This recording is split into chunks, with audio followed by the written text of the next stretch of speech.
new Dragonblade author this week, and lots of releases. So Jessica Clements is with us, and Maeve Greyson, and Tanya Wilde is her first time here. So, and Sky Purrington also has a release this week. She couldn't be with us, but we'll talk about her book a little bit too. So, ladies, thanks so much for taking the time to be here. Thank you. Happy to be. So there's all kinds of new things this week. We have 2 brand new series, and Jessica's book is on book 3, and then Sky's book is on book 3. No, Jessica's book 2, and Sky's book is book 3. So we've got lots of new stuff going on. But I thought we could start with Maeve and a brand new, like, there are no Highlanders. There's no there's no time travel. This is Regency. This is Regency.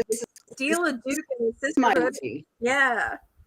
Sisterhood of Independent Ladies. I can't wait to hear about the Sisterhood of Independent Ladies. Yeah, yes.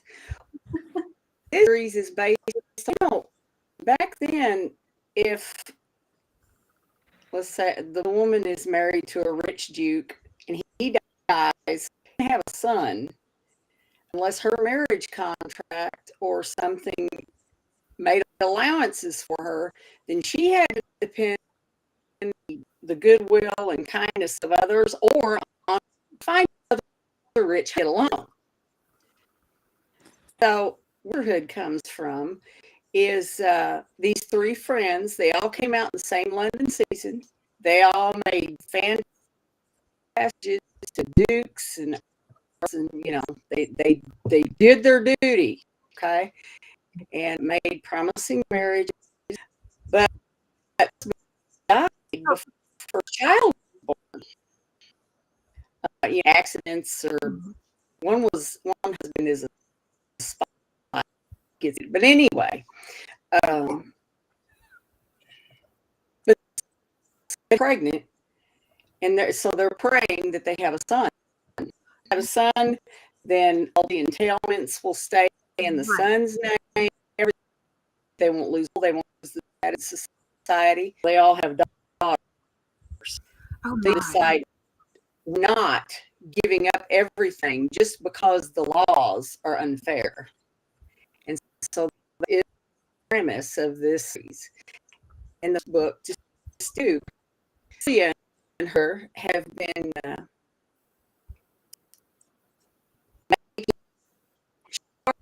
just in the business world and investments. He's just so brilliant.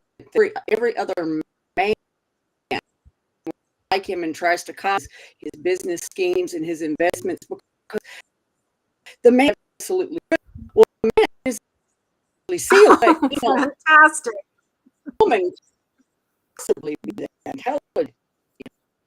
And the way she does it is with some very, very loyal, very well hired employees they're paid well for their loyalty and their ability to keep their mouths shut. And she handles things. She, they never really see Duke, because Charles is always he's in the continent looking for more deals, or he's, and most of the time Celia and her mother live in Germany. And so everybody in London, well, he's in Germany with his mother and his sister. Everybody in Germany that isn't close to them and isn't in on the scheme thinks, well, he's in London doing all the business stuff. Well, Celia's mother develops an illness. The doctor they bring in just say, well, she's not going to make it. And so she go back to London one last time. And Celia can't refuse her mother's dying wish. So Celia says, well, if I go as the Duke's sister, everybody's going to be expecting me to come out and debut. And she said, I'm not going. She said, I have time. And her mother's companion. The dowager can't travel alone, and but then that's where it gets in. And Elias, one of the solicitors solicitor handling all the accounts in London, and inherited their account from his mentor, who was madly in love with the Dowager Duchess. But of course, the match never would have worked. So, but he always he kept her for and everything, and but he never told Elias over the truth about the situation. Yeah. So for the Dowager Duchess, she calls Elias to the house because she wants to put together a will, because she wants Celia to be taken care of than she was when she lost her husband. And Elias, even when he first hits the door and meets her, he's struck in her fires. He's just, she's like, I don't want you to. And then when he's a dude, he's got a secret. Yeah. With her,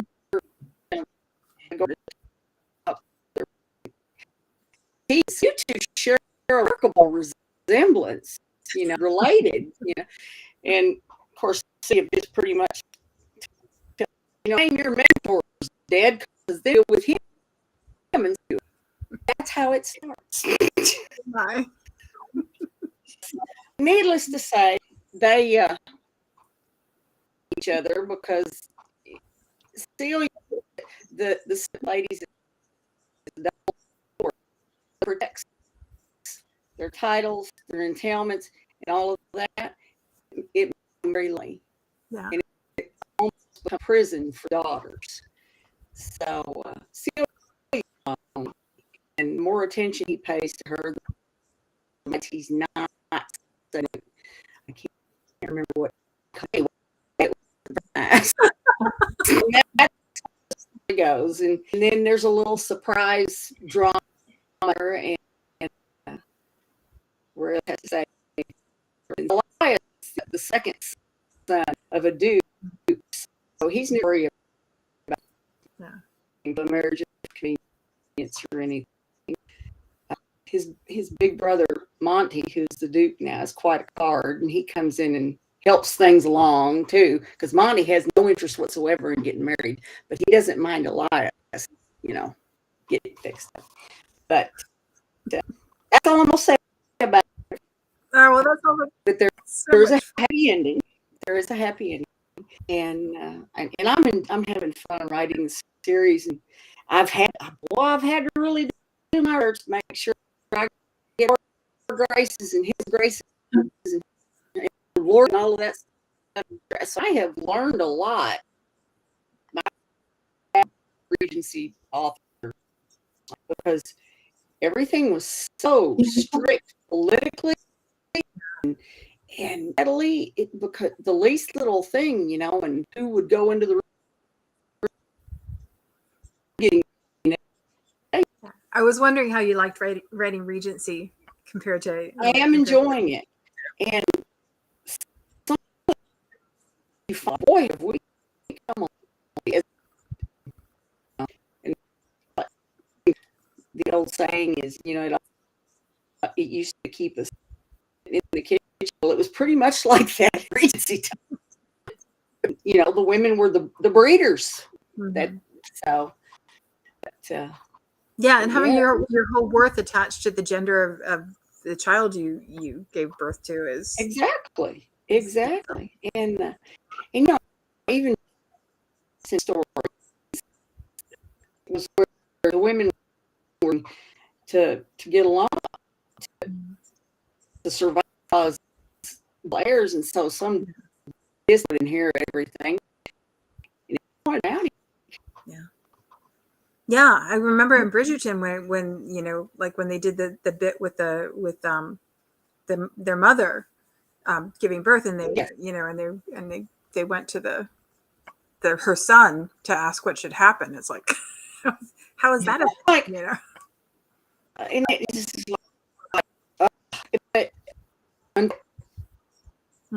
true. I mean, you can find so many documents about it.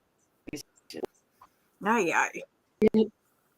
Saying it, unless they were strong women who, they let the man be the head, and they were the neck, and we know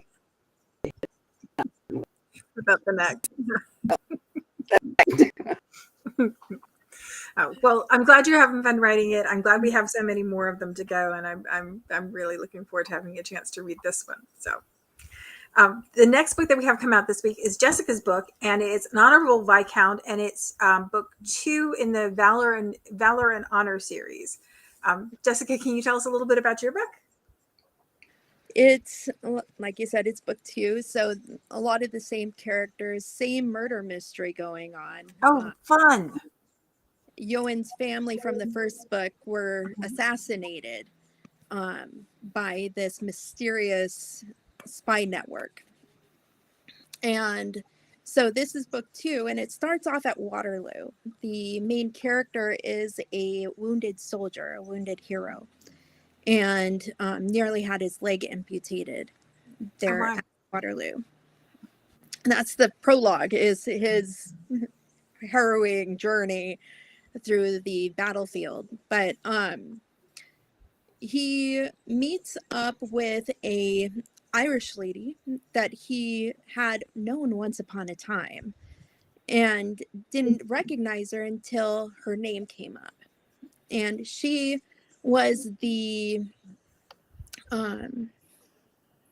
fiance of one of Yoan's brothers. Oh, fun. That he was assassinated. And so when he was assassinated, Margaret, the female lead, she didn't know what to do. She got disowned by her family. Oh, and so she went to family friend Tarleton, who's the spy master. And he trains her to be a spy and a lady assassin. So that's her thing, is that she goes where men can't get into, and poison is her drug of choice. And so it's them. I do not want to know what your search history looks like. No. Yeah, my search history is not good. I would not. I cannot. The FBI might be watching you. Yeah, about that. No. We no longer are allowed computers at work because of my search history. Yes. I was writing something that I needed to know the velocity of a bow and arrow versus a oh good God.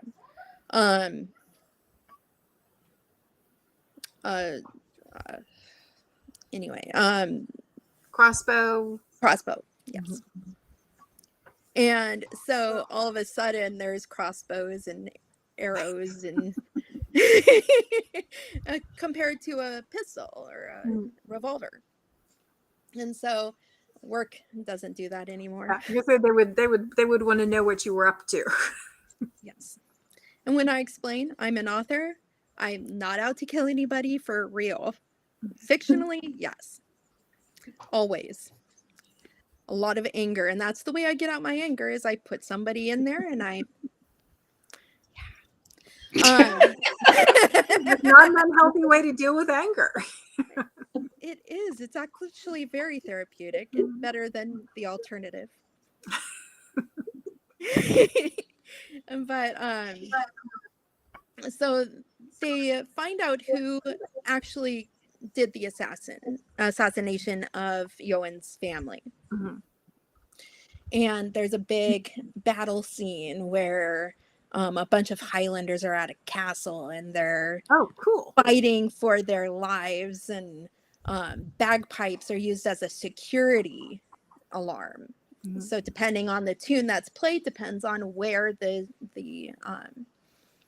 walls are being breached. That's handy. I play bagpipes, so I was like, I gotta add them. I'm sorry. They were banned. That's so cool that you play bagpipes. Yeah, I've been playing since I was 18, so that's 23 years now. But yeah, that is awesome. I love it. I played for a punk band for a couple years. Very But cool. haven't played them in a while. But I had to add them and secret passageways between tunnels between estates, and it's just a lot of fun. A murder mystery and a lot of intrigue and suspense. I like my books like I like my movies, full of mystery and suspense. So if you like that sort of thing, you'll definitely like this series that I've started. That sounds like so much fun. And there's one more book in this series? There is one more book in the series. It is going to be the final one that I know of. And you find out who the actual mastermind of the the rival spy network is. Oh, cool. And a lady who goes off to war just as a man, and a whole bunch of spies and stuff like that. Yeah, just a continuation of the story, and it'll be the completion of it. So yeah. Oh, great. I'm excited for everybody to read it. Yeah, well, it sounds like a lot of fun. And I'm glad we still have one more to look forward to, and that we get to see these similar characters over and over and over again. I like it when you get to see the people you've already gotten attached to. Yes. Awesome. Well, the third book that comes out this week is Sky Purrington's book. And it's book, I have to look to make sure I do it right. It's the Second Time Brides book, and it's book 3 in the Second Time Brides series. And it is Second Thoughts About the Air. So these are all second chance romances, and so if you're into second chance romances, I love those because you get the intimacy a lot faster because the couple has a history together, so it feels like you can go a little bit deeper into the romance because they already know each other a little bit. So if that's your jam, then you definitely want to pick up Sky's book this week. And then the last book that comes out this week is Tanya's book, which is the first in her first Dragonblade series. And it is almost a scoundrel. That's a great title. Part of the Ladies Who Dare series. Almost. Ladies Who Do Some Stuff. Almost, but not yet there.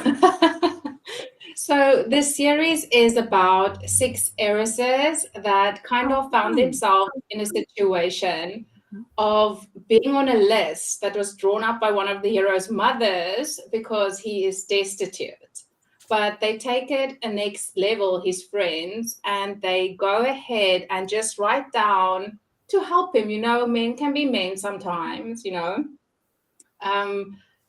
stating each, in their opinion, the woman's attribute, best attribute, and worst attribute. So this list, they lose in the end, and it makes its way to the betting book of wives, and it's just chaos with wages.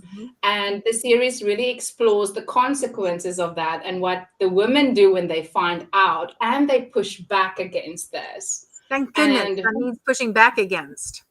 Yes. So they kind of just steal the book and then make copies of the wages of the papers and distribute it. And then there's a ripple effect happening in London and actually going out into the countryside that we see with this new book. But in Almost a Scoundrel, we have Phaedra, she doesn't want to marry. She wants to be a cat-loving spinster. She's had kind of a first-hand experience with her aunt, who thought she married the love of her life, but it turned out to be a fortune hunter, and there was some abuse there. So the family is kind of traumatized by what happened there. So she just wants to live a life peacefully. Her parents is really indulgent.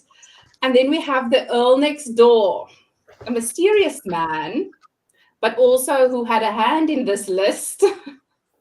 And he's feeling kind of guilty. Good, you should. Yes, but he has also a deeper series. So he doesn't want to marry either, or rather he can't marry or refuses to marry for deeper reasons that will be revealed in the book.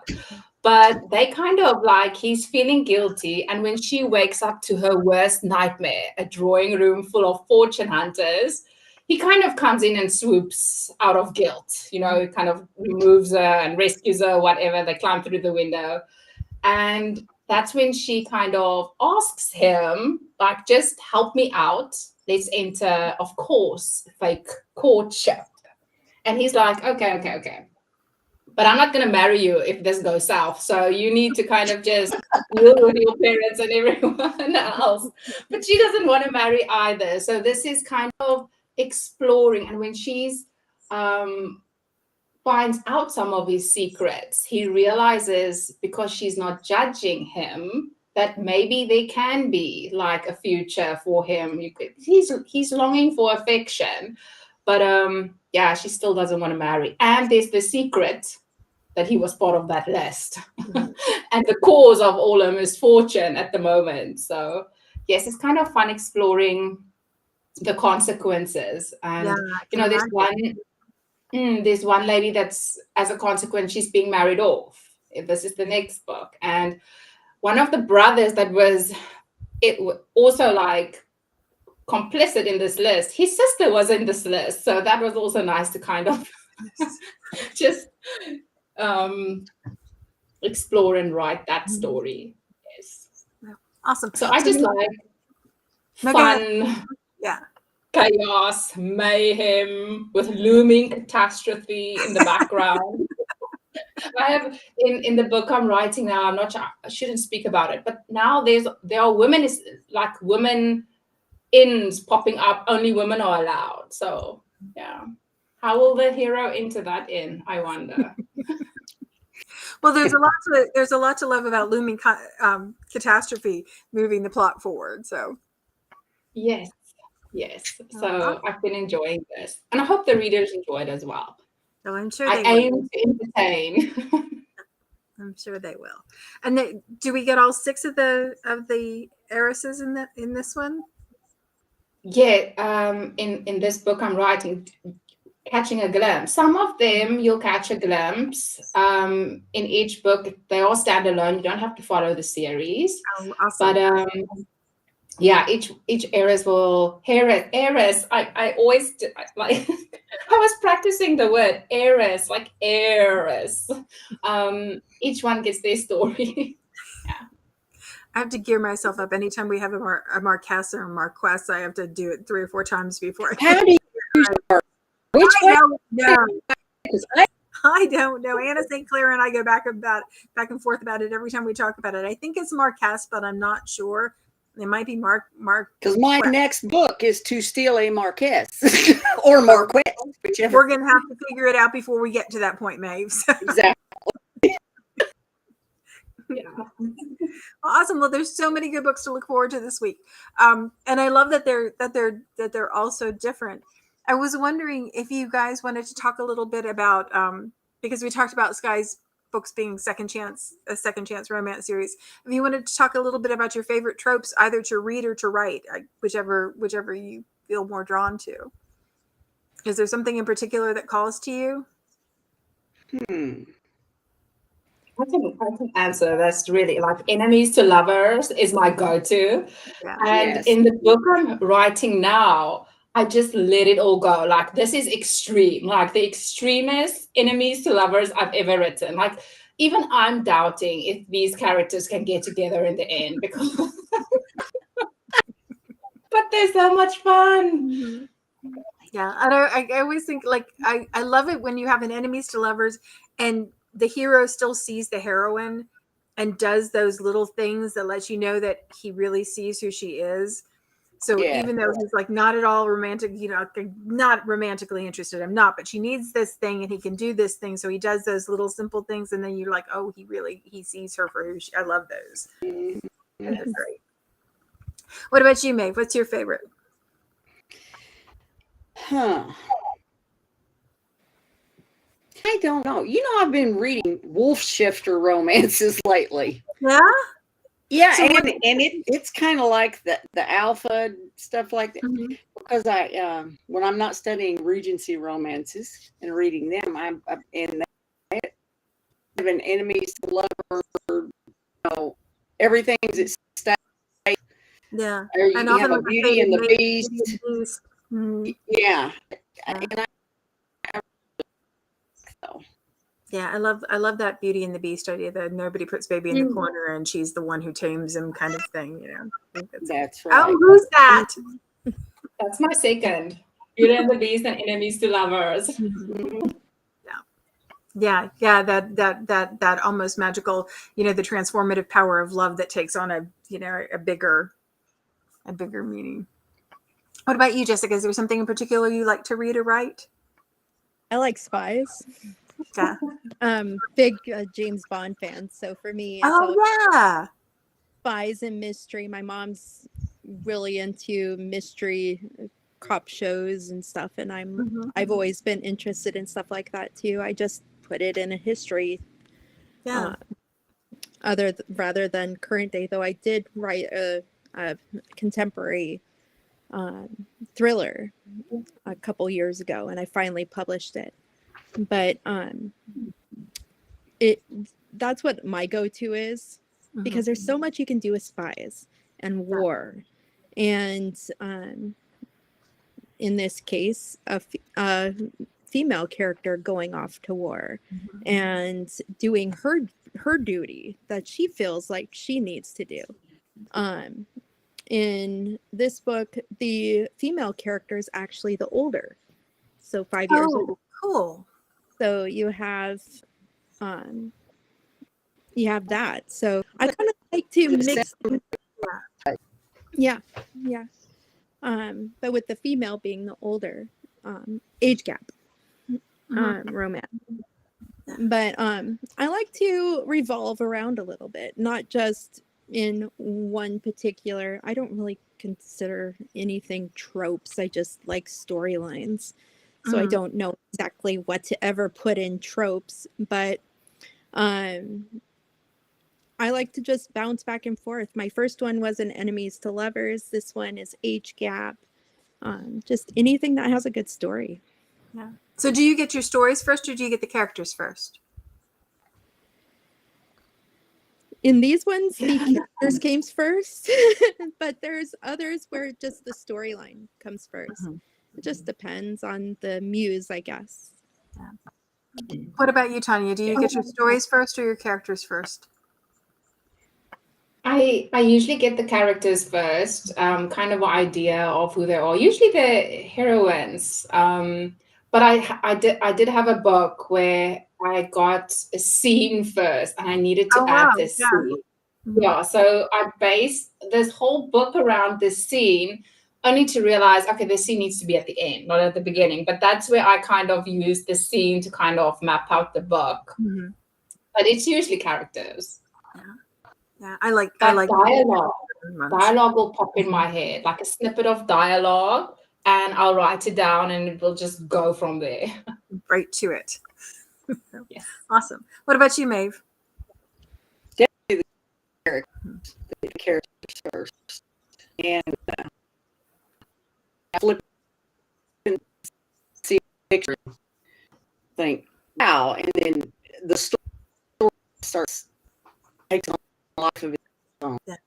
Now then I think you know when you have one of the characters, then you start wondering about who is the perfect person to put with them, and when you start doing that, then I think the story builds really easily from that. Yeah. So awesome. Well, I'm looking forward to all this week's books. I'll make sure I put the links in the comments. So if you haven't gotten them yet, you can grab them right away. Dragonblade books. I say this every week because it's true every week. Dragonblade books are the best deal, pre-order and release. If you don't get them then, which why wouldn't you? But if you don't, you can read them in Kindle Unlimited. And then you don't even have to think about it. You can just read as fast as you want, as many as you want. So, ladies, it was a treat talking to you this week. I really appreciate you taking the time to be here. Thank you. Yes, thank you. Congrats, ladies, on your releases. Congratulations, you too. Thank you. Thanks so much. We'll see you next week, same time.